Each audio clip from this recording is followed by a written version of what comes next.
become quite horrified.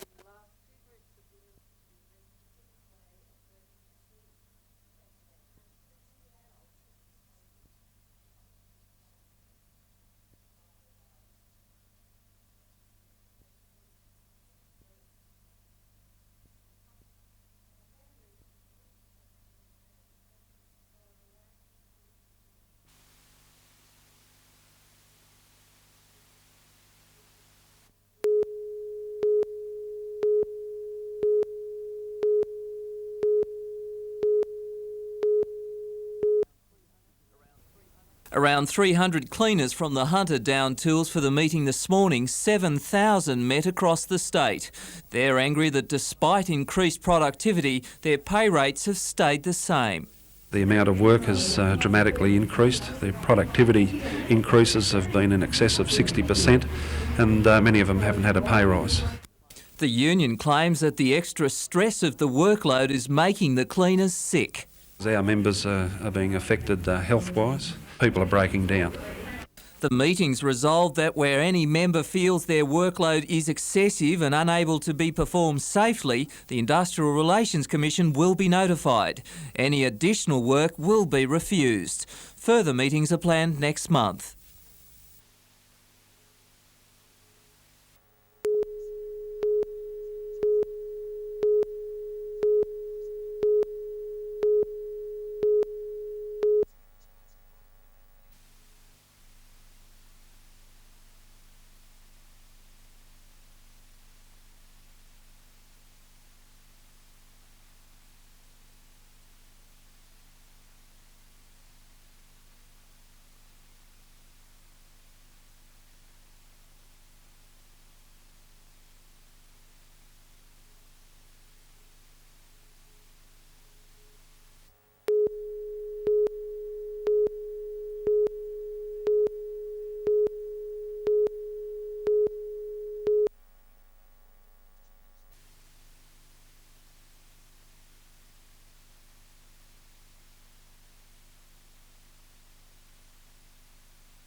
Fire units were called at about 8:30 this morning, but there was little they could do to save the back section of the home.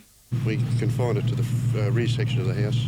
The front section is just daily smoke damage and a bit of heat damage, but the rear section of the house is completely gone. No one was injured, but expensive antique furniture and thousands of dollars worth of paintings were reduced to little more than charcoal, among them a Brett Whiteley original. Even though the owners were away at the time of the blaze, fire officers say some of the damage could have been prevented. Whenever people leave their homes for any extended period, they should always close their bedroom doors. This is a good example here. The doors were left open, smoke got in, a lot of smoke damage and heat damage that was not necessary. At this stage, the cause of the fire is unknown. Scientific police are investigating. Amanda Bolger, NBN News.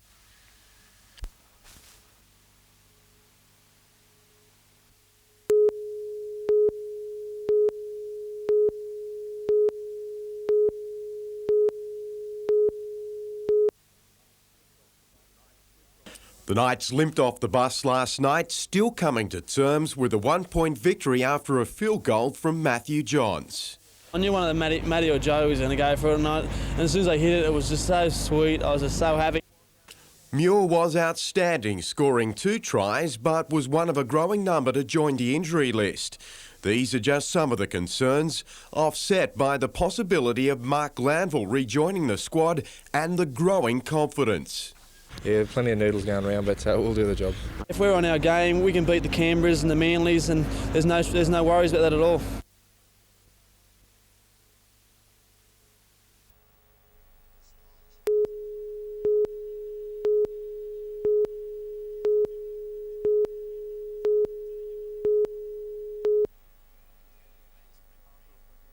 After a forgetful first half, the Falcons turned a 9-point deficit at the break into a 5-point advantage at three-quarter time.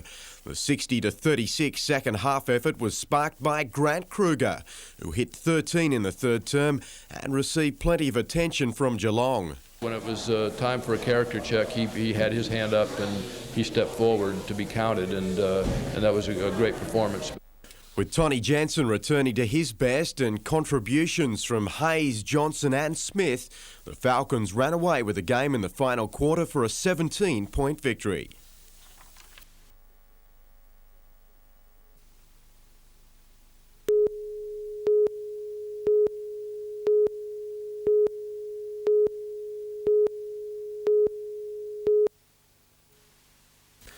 Federal Transport Minister Laurie Brereton put his signature to the contracts today, along with those from Gunninan and the National Rail Corporation. The contract will create up to 400 jobs in the Hunter and North Coast, as well as more than 200 new positions at the Broadmeadow plant.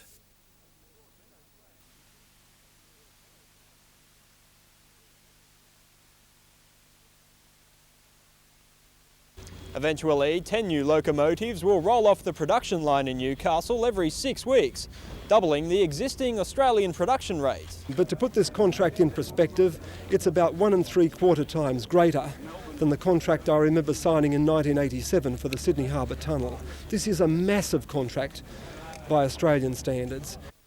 Mr Brereton says the National Rail Corporation will save $25 million over 5 years on fuel bills alone using the new locomotives, which will be the jewel in the crown for the federal government's recently completed standard rail gauge, linking Brisbane, Sydney, Melbourne, Adelaide and Perth.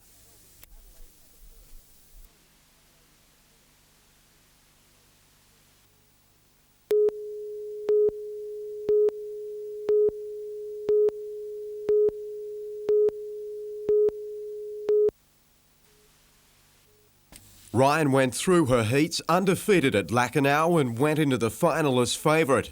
She was the only one of 4 skiers to get through the huge 12 to win the decider and finish 41st in the men's. In squash, Janine Hickey has taken out the Optus Invitational staged at Garden City. She defeated rising star Emma Major 3-0, while the state's #1 Adam Shriver beat Tristan Nancaro in the men's. And in the Gold Coast Gold Marathon, Swansea Belmont's Matt Rees was the best placed local, finishing 14th behind winner Scott Reeves. In the women's, the Central Coast Peter Starr was 5th and Melissa Thurlow from Swansea Belmont 11th.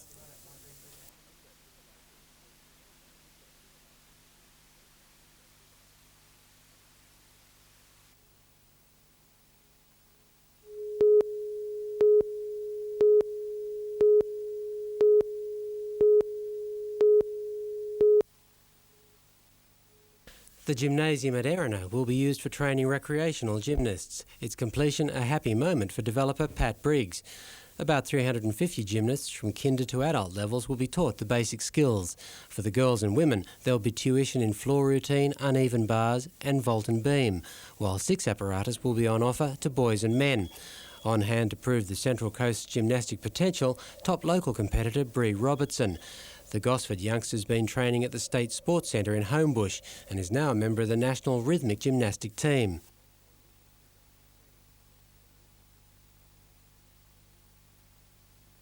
And to help mark the opening ceremony, a spectacular finish.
The launch of the test marketing campaign today in Newcastle attracted local celebrities like Knights coach Mal Reilly, there to hear about Australia Post's latest move to make itself more profitable. We're required by the government to be truly commercial, to pay all of the taxes that the private sector pays, and to go out and earn our business in the marketplace. No longer is the post office just a place to buy stamps and mail a letter, and branches in the Hunter region are now a testing ground to see exactly what other goods and services people are prepared to pay for. We've changed 26 of them here in the Hunter region in the last 15 months, and they're quite different to what you saw in a post office of old. It's bright, it's done in corporate colours, self-selection, the staff are properly trained to be customer friendly. And to help sell the goods, Newcastle postal worker Tracy Patty has been recruited to be the face of the campaign, to appear across the city on posters and buses.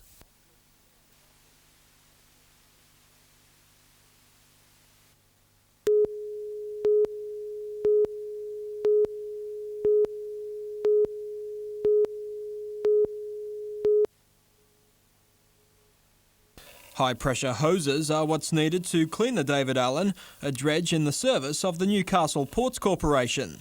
After 4 years at sea, it's in for a service, but it needs more than just a grease and oil change. Well, all of the undergrowth and the barnacles and so on needs to be cleaned off so that you can do the surface preparation for before you apply the paint.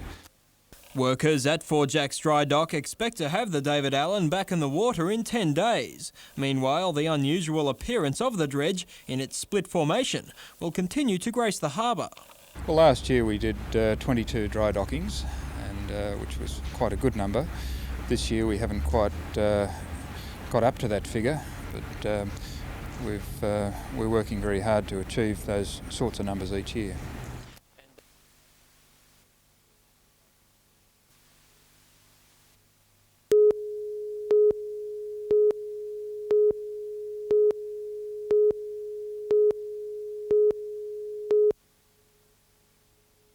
Today's draw did nothing to enhance the claims of tramway winner and Cameron topweight Rembetica. It will have to bounce out of the widest gate in the capacity field, but things were more favourable for Atlantic Crossing. It's an ideal barrier for him. He's not a very big horse, and even though he's got a stack of speed, he takes a couple of strides to really find his pace. Final acceptors for the listed event revealed weights had been raised by 3 kilos and that Paul Perry will have 4 starters including Mansell Bay and Pimpala's son. Gai Waterhouse and Shane Dye will team up with Juggler, while Max Lees will saddle up Al Mr Woodman and Salivate, the latter regarded as his best chance to win his 4th Cameron. Mick Dittman to ride him, he'll drop back out in the field here, but the long run home, that's his go, and 1400 at Broadmeadow, he's my tip. In the Cup on Thursday, Dittman will ride Gossips in a small field of 11, with local Hope Ardede now the top weight with 55.5 kilos, drawing perfectly in barrier 5.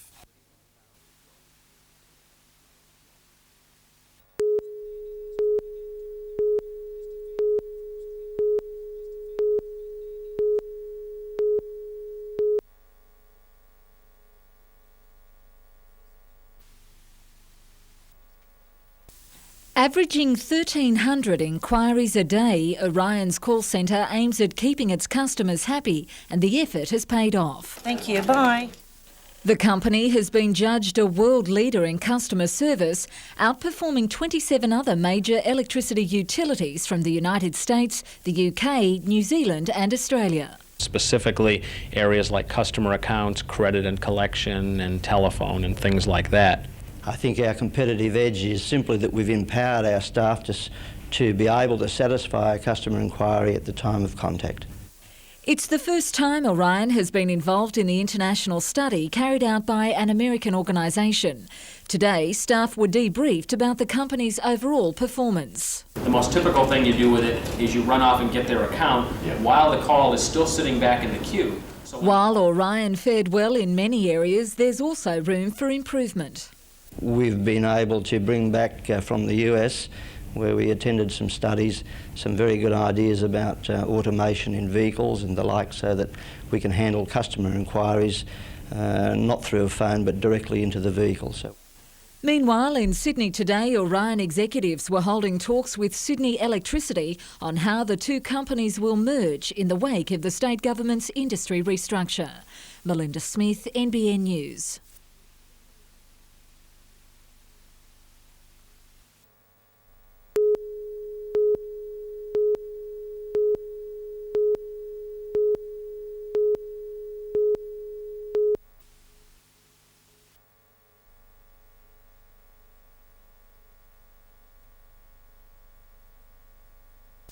About 300 primary and high school students shared in the service at Newcastle's Christchurch Cathedral. Most of the 100 schools represented are holding special activities throughout the week to celebrate this year's theme, Values, Standards and a Fair Go for All. At Merriweather Heights Public School, students were brushing up on their stagecraft skills with the help of the Free Wheels Theatre Group. Budding actors from kindergarten to year 6 are rehearsing for a special family concert to be held later in the week. What are you doing dropping that ball? We could have scored. Education Minister John Aquilina is planning to visit a number of schools in the area tomorrow.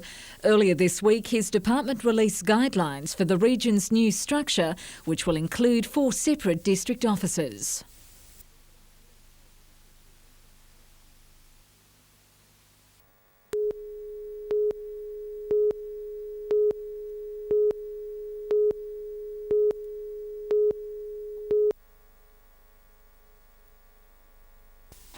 Finalising the remaining seats on some councils is proving an exhausting exercise. The new makeup of Newcastle Council isn't expected to be declared until tomorrow, with 2 seats still in the balance and waiting on preference votes. What is clear is that Labor has lost majority control of the council after huge swings against the party were recorded in the 4 new wards. Former Labor councillor turned independent Peter Brett is bowing out after failing to gain enough support. Only 4 ALP councillors have been elected. The Citizens Group have claimed 3 seats, with newcomer Glenn Turner joining the lineup. Newcastle Greens has claimed 2 seats so far, the Independents 1. In Lake Macquarie, former Deputy Mayor and ALP candidate Laurie Manning was the only councillor standing for re-election who failed to rally enough votes. In the final count, Lake Macquarie's new lineup, headed by an independent mayor, includes 6 independents, 5 ALP councillors and 1 Liberal.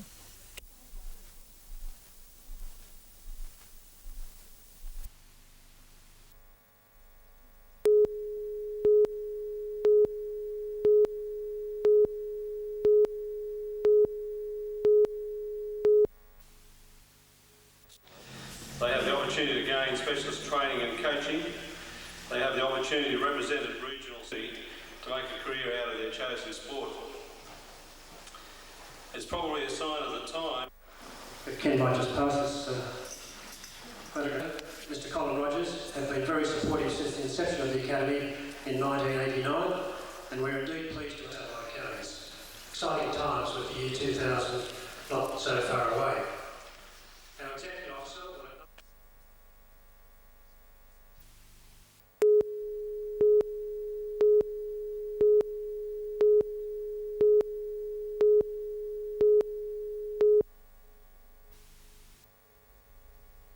Victoria's Ann Johnson broke the course record yesterday, but took a back seat today to a startling round by Lisa Walton, who went out in 35 and came home in just as many, recording 4 birdies along the way. There were only 2 occasions when she was in trouble. On the 18th, where she recovered by exploding from the bunker and then calmly sank a 6-metre putt for par. The other time was also handled with ease. I had a couple of bad holes, but luckily the one hole I did have a bad hole, I chipped in for par, so that was the only big mistake I made out there today. Tanya Holes equalled the previous course record with a solid 74, which included this birdie on 11. Fellow Australian Anne-Marie Knight also qualified, with 7 women playing off for the last 6 match play positions late this afternoon. But the putt of the day belonged to Walton's playing partner, Canadian champion Tracy Lipp, who sank this 30-metre monster on the 18th. The playoffs start tomorrow with the finals on Saturday.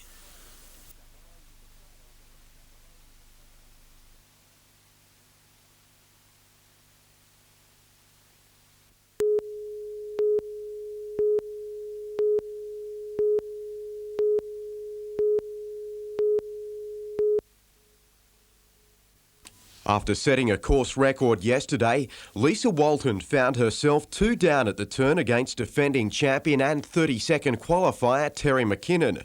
But she recovered on the back 9, drawing level by the 12th, then finished 2 up, eliminating McKinnon. Anne-Marie Knight was one of 5 Australian representatives to qualify with a 3-2 victory over Fiona Giles, while Casino's Michelle Ellis wasn't as fortunate, succumbing to Great Britain's amateur champion Julie Hall. Toronto's Joanna Wally was another northern New South Wales casualty. She was involved in an absorbing battle with Simone Williams. The pair all square after 9 before the Aussie rep took the match 2-1.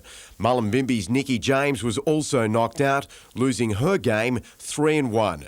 Veteran Edwina Kennedy, who took out the British Open as an 18-year-old, was last to tee off. She won her match 3-2 against Michelle Scarry to progress to the final 16. They play off tomorrow morning with the quarter-finals in the afternoon.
In 1986, Gunninan was awarded the $1 billion state rail contract to supply 450 Tangara carriages, a contract which ends next month.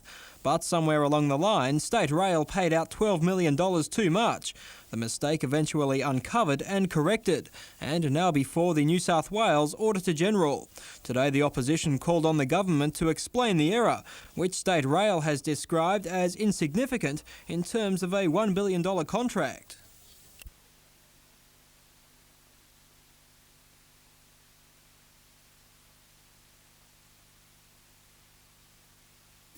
The Carr government has ordered an audit into State Rail to uncover any other such anomalies, but Labor isn't wearing the blame on its own. Today, this admission. The previous government, like the current government, should be responsible for what's occurred, and certainly the Wren Labor government that wrote the contract that provided for this maladministration needs to be particularly censured. State Rail is remaining quiet, today refusing to make an on-camera comment. Murray McCloskey, NBN News.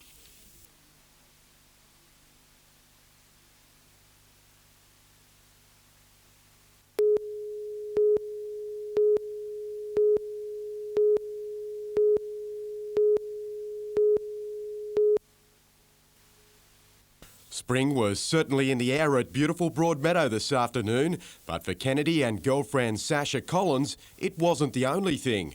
After winning race 7 on Bouncer, the young hoop took the plunge. It was a presentation race, so I got hold of the microphone and I got everyone's attention and got down on my knee and put it straight on her. And accepted straight away? Yes, certainly. We're all smiles, so it's been a huge day. And it was just that for punters in the Newcastle Jockey Club, with betting turnover approaching record amounts late in the afternoon. It was coming faster for some in the Cameron, scaring some bookies.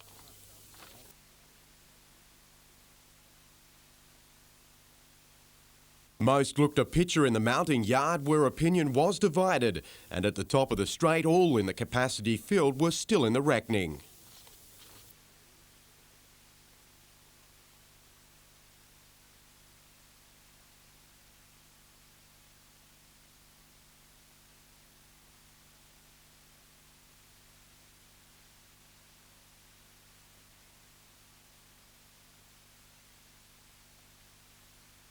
Having its 28th start, Yarradorf, previously trained by Kim Kraft at Wyong, was a triumph for Brian Guy, who wasn't surprised by the ease of the win.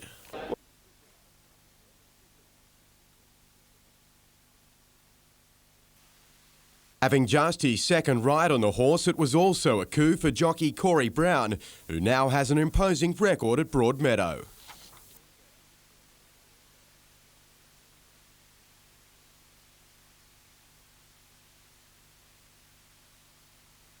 Moss Rocket also made a successful return this afternoon, with many hopeful another local in Ardede can become the first Newcastle horse in 30 years to win the City's Cup tomorrow.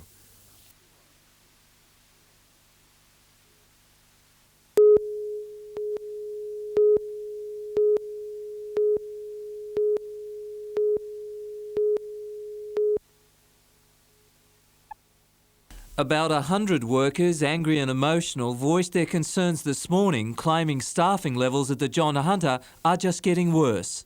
Unless something's done for the working people here, well, patient care is going to suffer. The workers, including wards people, cleaners, caterers, clerical and technical officers, say they are overloaded with stress. People leave, they're not being replaced, and this is what's happening. Added to these concerns, workers say that up to $800,000 in fees is collected for parking each year, but little is put back to guarantee security for workers' cars in the lot. Resolutions were passed at the meeting to forward all their concerns to the hospital hierarchy. Workers have given management a week to act on their demands. They say if nothing's done, they will take action. Initially, that may involve a ban on parking fees into the hospital grounds. Peter Ryan, NBN News.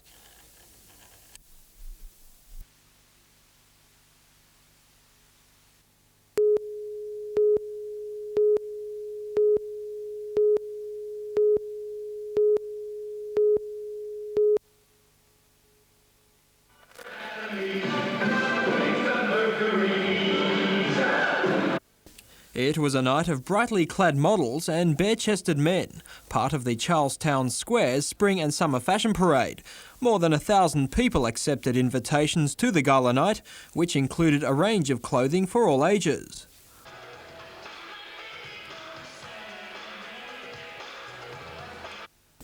Then the show moved on to some more revealing apparel, adding the finishing touches to one of the biggest events on the region's fashion calendar. Murray McCloskey, NBN News.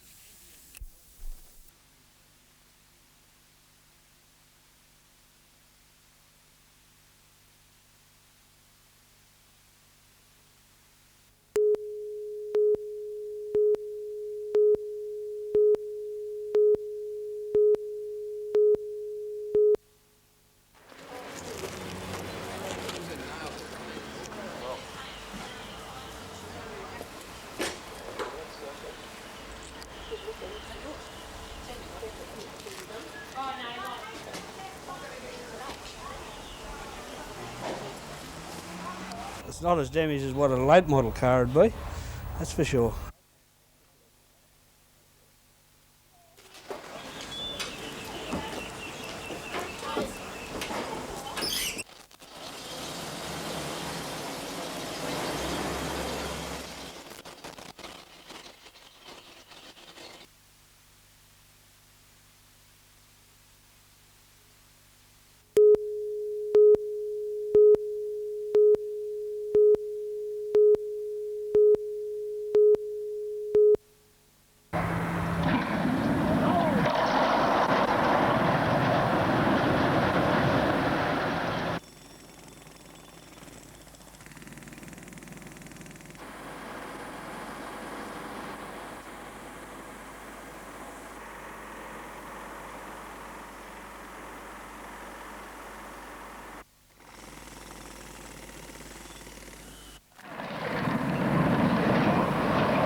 The controversial topic that has enraged diggers and monarchists was today debated by the youth of the region.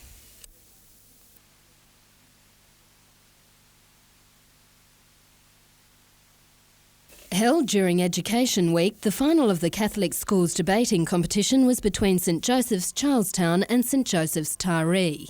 The children have a better ability at critical thinking.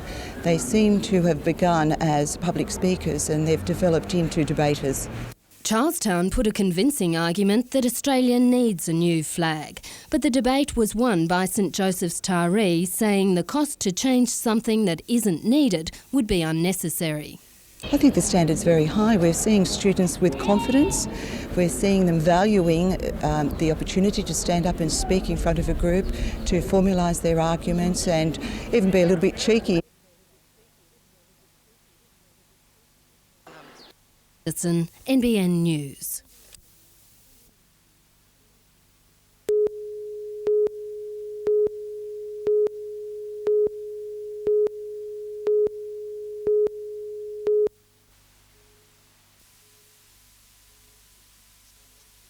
In 1993, when the Barrington Wilderness proposal was first mooted, users of the area rallied in Gloucester. They conveyed to the then state government in the strongest terms that they weren't happy with what was being suggested. This weekend they'll hold a similar rally in Dungog. Organiser Shane Rose is expecting upwards of 4,000 people. There'll be mountain bikers, there'll be fishermen from the Scone, Gloucester, Dungog area, there'll be apiarists, beekeepers, there'll be four-wheel drive people who own four-wheel drives and use them, there'll be Forest Protection Society members, there'll be lots of people from Dungog, I would say, and also the Gloucester districts. The state government recently announced the first stage of the plan to turn 39,000 hectares of national park into wilderness. They've reserved a decision on 23,000 hectares of state forest. The Wilderness Declaration will prohibit all but walking in the area. Mr Rose says many of the protesters aren't against the concept of wilderness, just how and where it's being introduced. In 1989 there was a draft plan of management and it actually recommended 3 smaller pockets of wilderness, and that's what we believe is a better compromise. Following the Dungog rally, protesters will head to Sydney to demonstrate outside Parliament House on Tuesday. The Public Land Users Alliance is confident it can stop the wilderness proposal from going ahead in its current form. Jodie McKay, NBN News.